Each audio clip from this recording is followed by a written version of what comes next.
Achieving consensus is an essential skill that team members need to learn in order to work effectively as a team. I'll talk about how to achieve consensus in a team in this video. Hello, I'm Stephen Goldberg of Optimus Performance, and every week I bring you practical tips and ideas on leadership, team development, employee selection, and performance management in the workplace. In my last video, I talked about stage 2 of team development. And in that stage, there's an essential skill that team members need to learn, and that's consensus building. How to achieve consensus. So I'm going to explain some of the do's and don'ts, or what to promote and what to avoid in terms of creating consensus. The essence for using consensus to contribute to decision making is to get people to participate and take ownership of their task, of the consequences of that decision, which means taking action.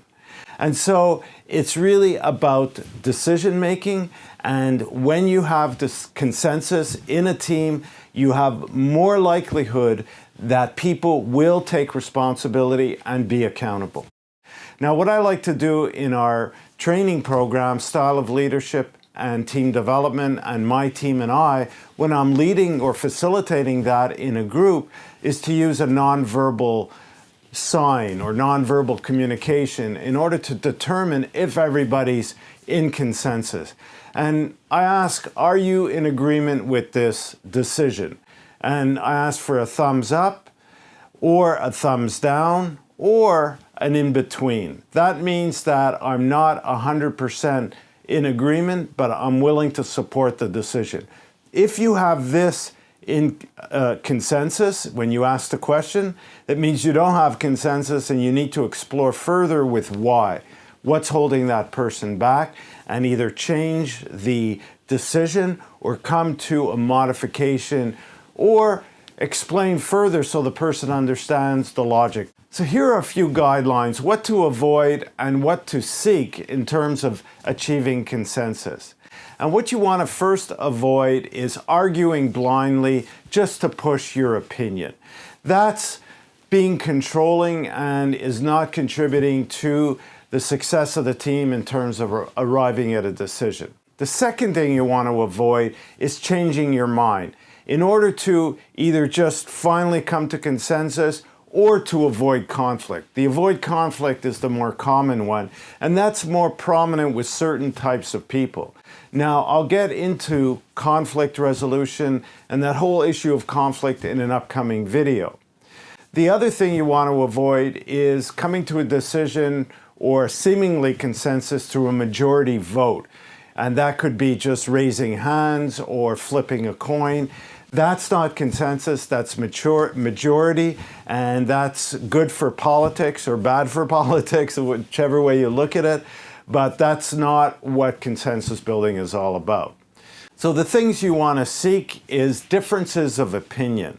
Different perspectives can enhance the discussion around the decision and come up with some maybe innovative ideas, things that certain people haven't thought of or the group hasn't thought of. So you want to promote a lot of opinions so that you have many ideas to consider.